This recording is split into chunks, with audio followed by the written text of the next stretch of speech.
चलिए आज की क्लास शुरू करते हैं।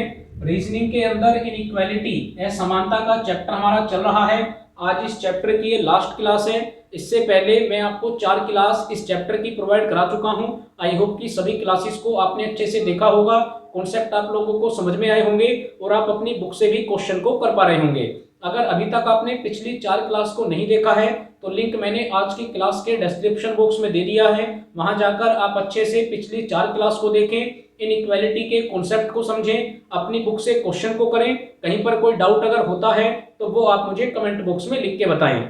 इसके अलावा अगर अभी तक आपने चैनल को सब्सक्राइब नहीं किया है तो चैनल को भी सब्सक्राइब कर लीजिए। लोकवाणी पाठशाला चैनल का नाम है, खुद भी सब्सक्राइब करें, अपने साथ पढ़ने वाले दोस्तों से भी सब्सक्राइब कराएं ताकि आप सभी को नए कॉन्सेप्ट की जानकारी हो और हर आगे आने वाली क्लास से आप लोग अपडेट रहें। तो भाई पिछली क्लास के अंदर मैंने आपको ये बताया था कि अगली क्लास में मैं आपको समीकरण वाले सवाल कराऊंगा। तो भाई कभी कभी एग्जाम के अंदर इस तरह के सवाल भी आते हैं जहां पहले आपको कुछ समीकरण दी जाएंगी, उसके बाद आपको स्टेटमेंट दी जाएगी और उसके बाद आपको कंक्लूजन यानी निष्कर्ष दिए जाते हैं। तो आपको सबसे पहले क्या करना है, ये जो आपको समीकरण दी गई है आप इन समीकरण की हेल्प लेकर अपने स्टेटमेंट को तैयार करेंगे। जब आपकी स्टेटमेंट तैयार हो जाएगी उसके बाद आप अपने कंक्लूजन को बताएंगे कि कौन कौन से कंक्लूजन यानी कौन कौन से निष्कर्ष आपके सही हैं।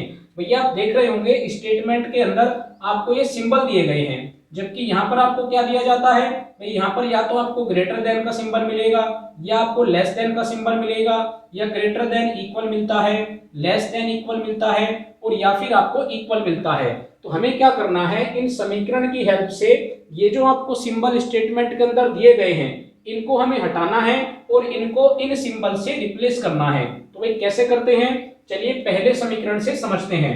लिखा हुआ है पी डॉलर, इसको आप डॉलर बोलेंगे। पी डॉलर क्यू का अर्थ है पी क्यू से बड़ा नहीं है। क्या लिखा है भाई, पी डॉलर क्यू का अर्थ है पी क्यू से बड़ा नहीं है।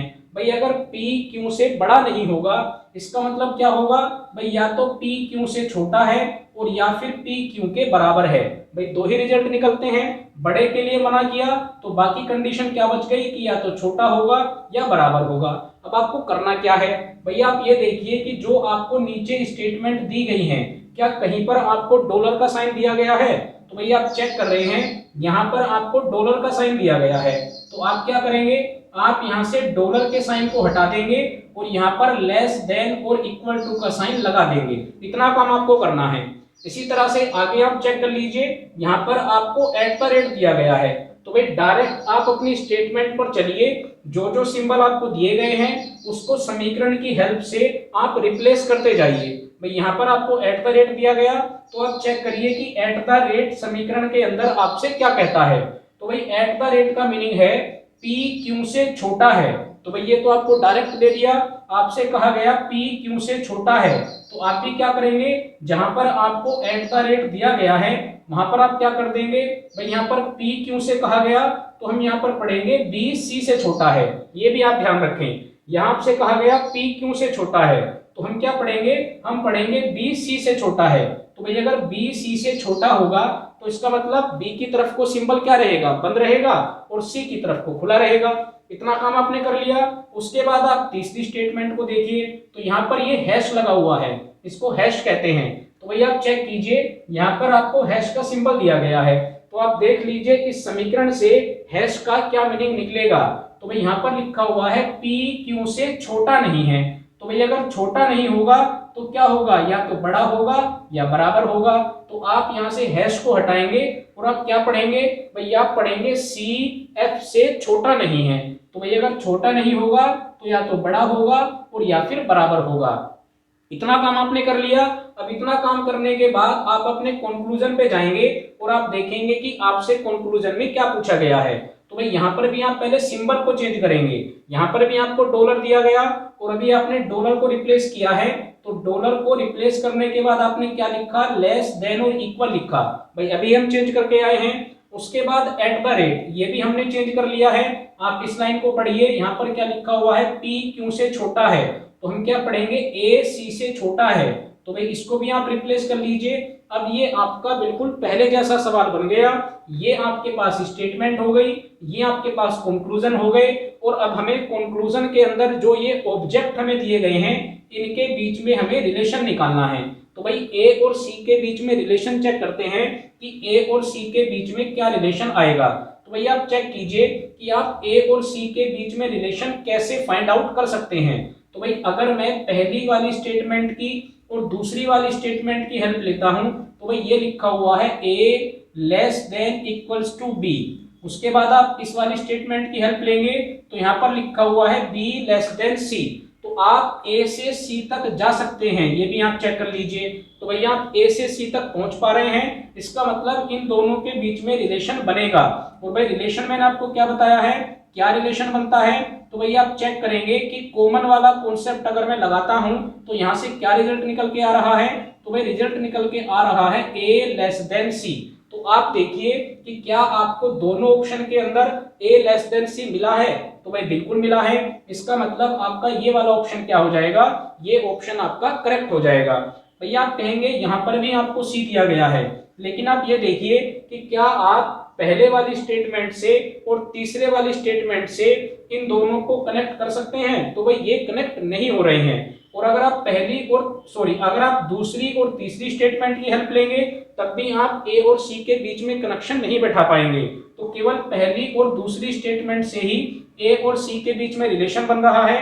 तो आपका करेक्ट ऑप्शन क्या होगा, ऑप्शन नंबर बी आपका सही होगा। एक बार आप इसको नोट कर लीजिए, उसके बाद अगला सवाल समझते हैं।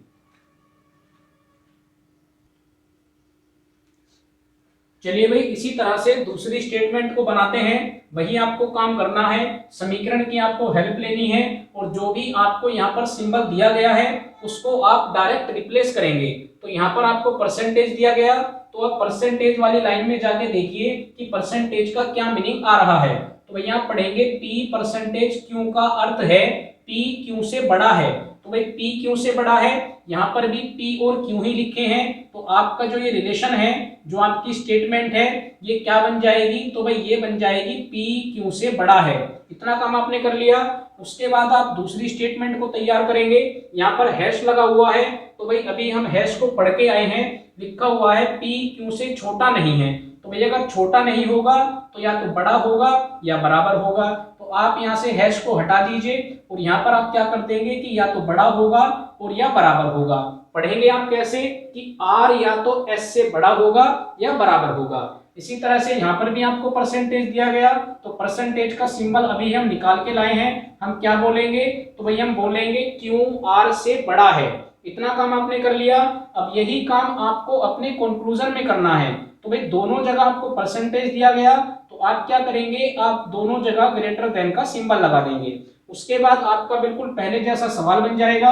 अब आपको एक बार P और R के बीच में रिलेशन निकालना है और एक बार Q और S के बीच में रिलेशन निकालना है। तो भाई पहले P और R के बीच में रिलेशन निकालते हैं और चेक करते हैं कि क्या आप P से और R तक पहुंच सकते हैं। तो भाई आप पहली स्टेटमेंट को देखिए। पहली स्टेटमेंट के अंदर लिखा है P ग्रेटर देन Q। उसके बाद आप तीसरी स्टेटमेंट को देखिए, तो यहाँ पर लिखा है Q ग्रेटर देन R। तो इसका मतलब क्या हुआ, इसका मतलब ये हुआ कि भैया पहले कि आप P से और R तक पहुंच सकते हैं। क्यों, क्योंकि दोनों सिंबल एक ही साइड को ओपन है, और अगर एक ही साइड को ओपन है इसका मतलब P और R के बीच में रिलेशन बनेगा। और रिलेशन कैसा बनेगा, तो भाई रिलेशन वही बनेगा जो आपको कंक्लूजन में दिया गया है, P ग्रेटर देन R।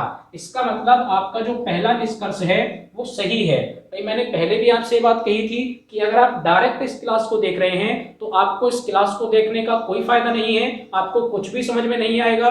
समझ में आपको तब आएगा जब आप इस चैप्टर को पहली क्लास से देखेंगे और हर क्लास के कॉन्सेप्ट को समझेंगे। चलिए भाई लास्ट रिलेशन को भी चेक करते हैं, Q और S को चेक करते हैं कि Q और S के बीच में क्या रिलेशन बना हुआ है। तो भाई आप चेक करिए, क्या आप Q से और S तक पहुंच सकते हैं, क्या आप Q को S से कनेक्ट कर सकते हैं। तो भैया आप देखिए Q को पहले R से कनेक्ट किया हुआ है, लिखा हुआ है Q ग्रेटर देन R। उसके बाद अगर आप दूसरी स्टेटमेंट को देखेंगे तो यहाँ पर लिखा है R greater than equals to S। तो भाई पहली और दूसरी स्टेटमेंट की हेल्प लेके आप क्यू से और एस तक पहुंच गए। अब आपको वही काम करना है, आप चेक कर लीजिए क्या आप रिलेशन बना सकते हैं। तो भाई दोनों सिंबल एक ही तरफ को ओपन है, यहाँ पर आप कॉमन वाला कॉन्सेप्ट लगाएंगे तो आपके पास क्या रिजल्ट निकल के आएगा भाई, रिजल्ट निकल के आएगा Q ग्रेटर देन S। तो भाई आपका जो ये दूसरे वाला निष्कर्ष है ये भी आपका सही हो जाएगा। आई होप कि दोनों सवाल आपको अच्छे से समझ में आए हैं। तो इस समीकरण का केवल इतना ही रोल होता है इन सवालों में कि समीकरण की हेल्प से आप अपने सिंबल को रिप्लेस करते हैं स्टेटमेंट के अंदर भी और कंक्लूजन के अंदर भी। उसके बाद आपका ये सवाल बिल्कुल पहले जैसा बन जाता है और इन सवालों के सभी कॉन्सेप्ट पिछली 4 क्लास के अंदर मैंने आपको बता दिए हैं। तो उन 4 क्लास को जब आप देखेंगे तो आपको सभी कॉन्सेप्ट अच्छे से समझ में आएंगे। फिर भी अगर कोई डाउट रहता है तो वो आप मुझे कमेंट बॉक्स में लिख के बताएं, तो उसका सॉल्यूशन भी मैं आपको प्रोवाइड करा दूंगा। तो भाई आज आपका ये चैप्टर कंप्लीट हो गया। सभी क्लासेस को आप अच्छे से देख लें, चैनल के कॉन्सेप्ट आपको अच्छे लग रहे हैं तो चैनल को सब्सक्राइब जरूर करें। लोकवाणी पाठशाला चैनल का नाम है, खुद भी सब्सक्राइब करिए, अपने साथ पढ़ने वाले दोस्तों से भी सब्सक्राइब कराइए ताकि आप सभी को नए नए कॉन्सेप्ट की जानकारी हो और एग्जाम के अंदर आप ज्यादा से ज्यादा सवाल अटेम्प्ट कर अपना सिलेक्शन ले सकें। तो भाई अगली क्लास के अंदर एक नए चैप्टर के साथ वापस आप लोगों से मुलाकात होगी। Thank you.